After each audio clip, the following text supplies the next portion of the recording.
sebentar dengan cepat bahwa setelah selesai sholat yang ditutup dengan salam itu Assalamualaikum warahmatullahi Assalamualaikum warahmatullahi. Kata Al-Quran, jangan terburu-buru untuk beraktivitas yang lain sebelum Anda menyempurnakan satu amalan yang amalan ini begitu dahsyat dalam pandangan Allah Subhanahu wa ta'ala. Amalannya disebut dengan zikir. Di tulisan kami sudah disebutkan rincian amalan plus dengan dalil-dalilnya. Ya. Saya persingkat. Tema kita adalah tentang amalan pasca salat. Di bagian kedua ini.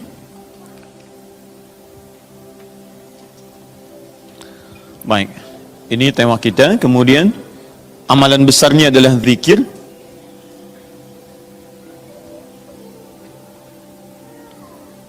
Dalilnya di Quran surah keempat An-Nisa ayat 103. Ini tema besar kita. Fa idza qadaytumus salata fadhkurullaha. Fokus. Maka jika Anda telah tuntas mengerjakan salat, segeralah berzikir kepada Allah Subhanahu wa taala. Ingat, amalan pasca salat yang diutamakan apa? Zikir. Saya mau tunjukkan pada Anda satu hal yang sangat mendesak. Kenapa amalan ini begitu sangat ditekankan oleh Al-Quran? Bahkan saking ditekatkannya, kata Allah, perhatikan kalimatnya, qiyaman, baik itu sambil berdiri, wa qu'udan, ataupun Anda punya kesempatan lebih lenggang duduk, wa 'ala junubikum, atau bahkan dalam keadaan Anda sedang payah pun untuk duduk atau bahkan berdiri, boleh sambil berbaring. Perhatikan, saking pentingnya amalan zikir ini, itu Al-Quran seakan menghadirkan semua situasi untuk menggunakan amalan ini. Ya, bukan tidak ingin menoleransi, tapi ada sesuatu yang penting di sini. Saking pentingnya seakan-akan kalau dalam bahasa yang lain, tolong jangan tinggalkan ini.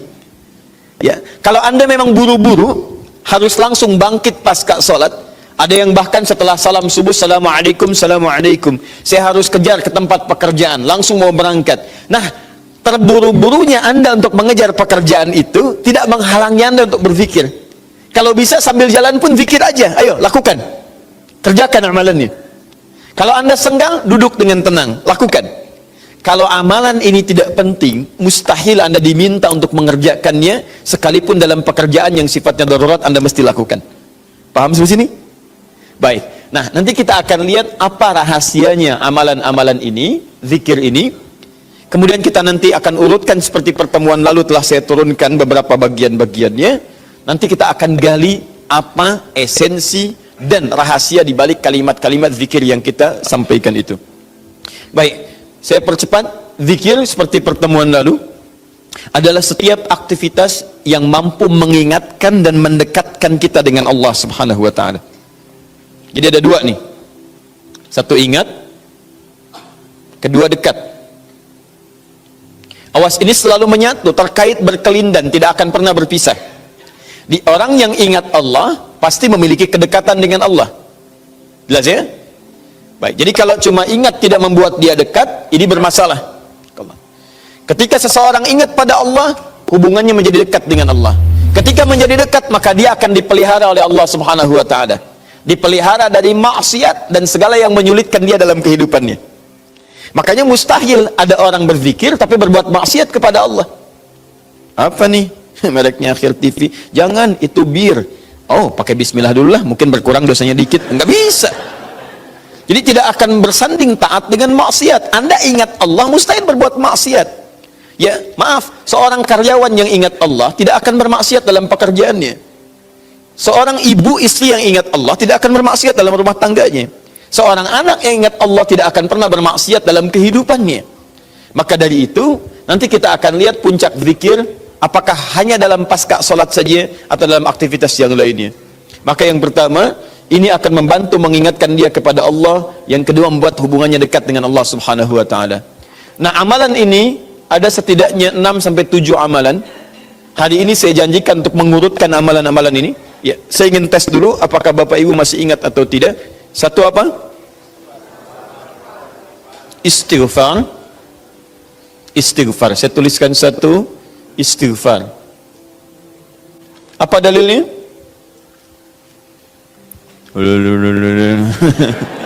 Cepat saja, kalau tidak tahu katakan apa? Allahu a'lam. Baik, masih ingat? Saya sebutkan kemarin hadis Nabi di riwayat Muslim nomor hadis 591. Masih ingat? Baik, ini ada istighfar. Baik, yang kedua apa?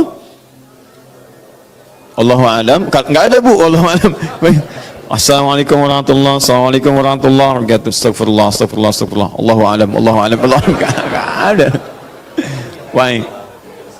Baik, kita lihat ini istighfar atau masuk kepada kalimat thayyibah. Dalilnya Quran surah keempat ayat 103, kan? Kemudian yang kedua, bisa juga bacaan Al-Quran. Bacaan Al-Quran. Baik, Quran surah ke-15, dalilnya ayat ke-9. Ya inna nahnu nazzalna dzikra. Kami telah turunkan Al-Quran sebagai zikir. Jadi kalau Anda baca Al-Quran, itu Anda sedang berzikir. Kemudian bisa juga hafalan Al-Quran. Anda menghafal misalnya. Baik. Misal Anda tidak membaca, tapi selesai sholat Anda membacakan ayat-ayat Quran sebagai hafalan. Ada ayat kursi misalnya, ada 3 surah yang terakhir, ada kemudian ayat pertama sampai 5 misalnya, Al-Baqarah, ya ada ayat-ayat yang lainnya, hafalan misalnya. Begitu Anda bacakan, Anda sedang berzikir. Dalilnya Quran surah ke-54 ayat 17, ayat ke-22, ayat 32, ayat ke-40. Ketika Allah menyebut para penghafal Quran, menyebutnya dengan proses berzikir. Walaqad yassarnal Qur'ana lidzikri. Kami telah mudahkan Al-Quran sebagai zikir. Ya, hafalan di sini zikir. Untuk dihafal, untuk berzikir. Jadi kalau Anda pasca salat kemudian membaca ayat-ayat Quran dalam hafalan bukan menggunakan mushaf, maka Anda sedang berzikir kepada Allah Subhanahu wa taala. Dan nilainya 4 kali lebih banyak dibandingkan dengan yang membaca. Ya. Nah. Doa. Doa itu juga sebagai zikir. Ya, Quran surah ke-7 misal dalilnya ayat 205. Wadhkur rabbaka fi nafsika tadarruan wa khifatan wa dunal jahdi minal qaul. Ketika Allah meminta kita berdoa, kalimat doanya dalam bahasa perintah menggunakan kata zikir. Wadhkur rabbaka. Ayo minta, berdoa, sebut zikir kepada Rabbmu dalam dirimu dengan perasaan penuh harap, penuh ketawaduan. Minta kepada Allah. Di ketika Anda diminta untuk memohon berdoa kepada Allah, kalimat doa itu menggunakan zikir. Jadi ketika Anda sedang berdoa, Anda sedang berzikir. Bukankah saat berdoa Anda ingat kepada Allah? Bukankah saat berdoa keadaan Anda menjadi lebih dekat dengan Allah? Nanti kita akan lihat doa apa yang biasa dibaca Nabi pasca sholat dan seperti apa cara memohonnya. Ada rahasianya. Anda tidak menggunakan ini sangat disayangkan. Anda kehilangan momentum, dipercepat untuk memudahkan seluruh proses kehidupan Anda. 5, masih ingat? Salat. Salat. Nanti ada lagi amalan. Pasca salat ada salat. Di begitu selesai assalamualaikum, assalamualaikum, kapan kemudian ini kita mesti tunaikan salat yang ini? Dan ada rahasianya juga. Bahkan salat yang ini boleh jadi akan memberikan syafaat dengan izin Allah kepada hamba-hamba yang dirasakan kurang amalnya. Karena ketika amalan-amalan fardu tidak bisa menolong Anda dari proyek akhirat yang telah Anda cita-citakan untuk masuk surga itu, maka yang akan dicari pertama kali diantaranya adalah amalan yang ini. Maka Anda ketinggalan dari itu yang bisa membuat situasi tegang saat di akhirat. Hati-hati, Anda ketinggalan handphone, perasaan luar biasa sedihnya. Balik lagi ke An-Nur, dicari-cari lewat CCTV. Tapi Anda ketinggalan yang sunnah, kenapa tidak Anda buru kemudian? Tadi nggak sholat sunnah, besok lagi, Masya Allah. Belum tentu besok dia hidup. Dalilnya Quran surah ke-20 ayat ke-14. Ya, innani anallahu la ilaha illa ana fa'budni wa aqimis salata lidzikri. Saya Allah, tidak ada Tuhan yang layak disembah kecuali saya. Sembah saya. Bagaimana cara nyembahnya? Tunaikan salat sebagai zikir kepada saya. 6.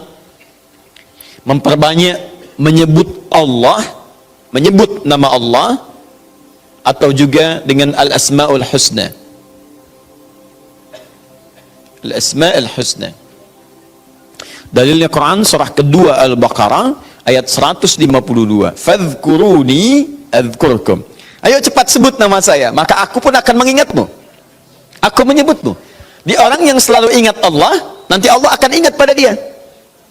Nanti saya kasih tahu rahasia yang paling besar. Bahkan ada orang yang saat membutuhkan ya dalam persoalan kehidupan kepada Allah, sebelum dia minta, karena Allah telah mengingatnya, Allah ringankan aktivitas kehidupan dunianya. Dia bukan nggak punya masalah, jadi kayaknya nggak kelihatan punya masalah, cuman setiap akan mengalami masalah diringankan oleh Allah sehingga seakan-akan nggak punya masalah. Nanti ini yang akan sangat menentukan bagian yang keenam ini, apakah hidup kita akan semakin mudah atau mendapati kesulitan yang berliku. Sebut nama Allah. Ya, bagaimana cara menyebutnya? Bisa disebut nama Allah langsung, bisa disebut dengan Asmaul Husna. Di mana dalilnya? Quran surah ke-17 nanti dari ayat 110 sampai 111-nya. Di ayat 111 tegas dikatakan, Qulidullaha. Ayo sebut Allah, panggil, katakan Allah. Awidur Rahman atau Ar-Rahman, ayyamma tad'u falahul asmaul husna. Maka kapanpun Anda bisa memanggilnya, memintanya, Anda boleh memanggil dengan nama yang terbaik sesuai dengan kebutuhan Anda. Nanti saya kisahkan, ada orang baru selesai sholat, kemudian menyebut nama ini, dan satu di antara nama yang paling luar biasa, ketika dia selesai kata Nabi, dari mana kamu tahu menyebut dengan nama itu? Tahukah engkau, jika engkau melakukannya, maka engkau telah memanggil Allah, yang dengan panggilan itu, jika meminta akan segera diberikan, jika berdoa akan segera dikabulkan. Rahasianya luar biasa. Nanti kalau sudah tiba waktunya. Hadisnya sahih. Ya. Saking sahihnya, ini ditempatkan oleh Sayyid Qutb di dalam satu kitab yang Al-Aqaid Al-Islamiyah, padahal kitabnya tentang akidah.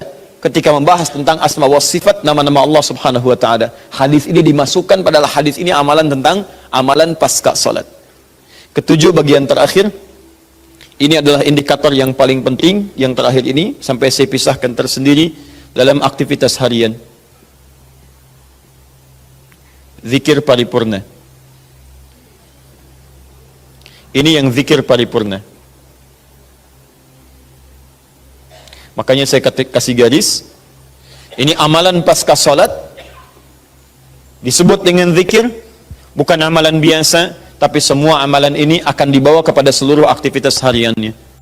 Bukankah pasca salat ada yang jalan, pasca salat ada yang kerja, pasca salat ada yang makan, pasca salat bahkan ada yang masak, pasca salat ada yang bicara? Maka orang yang pasca salat zikirnya itu benar latihan zikirnya, maka makannya adalah makan dengan berzikir kepada Allah, bicaranya zikir kepada Allah, jalannya zikir kepada Allah subhanahu wa ta'ala. Nanti saya turunkan ayat-ayatnya, bagaimana orang berjalan sambil zikir, bagaimana orang kemudian makan zikir, bagaimana orang bicara zikir.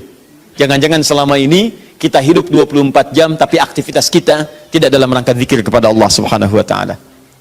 Nah, dalilnya Quran surah ketiga Ali Imran ayat 190 sampai 191. Inna fi khalqis samawati wal ardi wa ikhtilafil laili wan nahari la ayatin liulil. Siapa ulul albab itu? Ayat selanjutnya, alladzina yadhkurunallaha. Mereka itu orang-orang yang senantiasa zikir pada Allah subhanahu wa ta'ala, qiyaman, dalam keadaan dia berdiri, wa qu'udan, ataupun dia duduk, wa ala junubihim, atau bahkan sedang tidurnya. Tidurnya disebut sebagai zikir, berdirinya disebut sebagai zikir, duduknya disebut sebagai zikir. Dan ahli zikir ini adalah orang-orang yang akan dimuliakan bahkan oleh Allah ketika kembali ke akhirat nanti, dan dipuji-puji oleh Allah.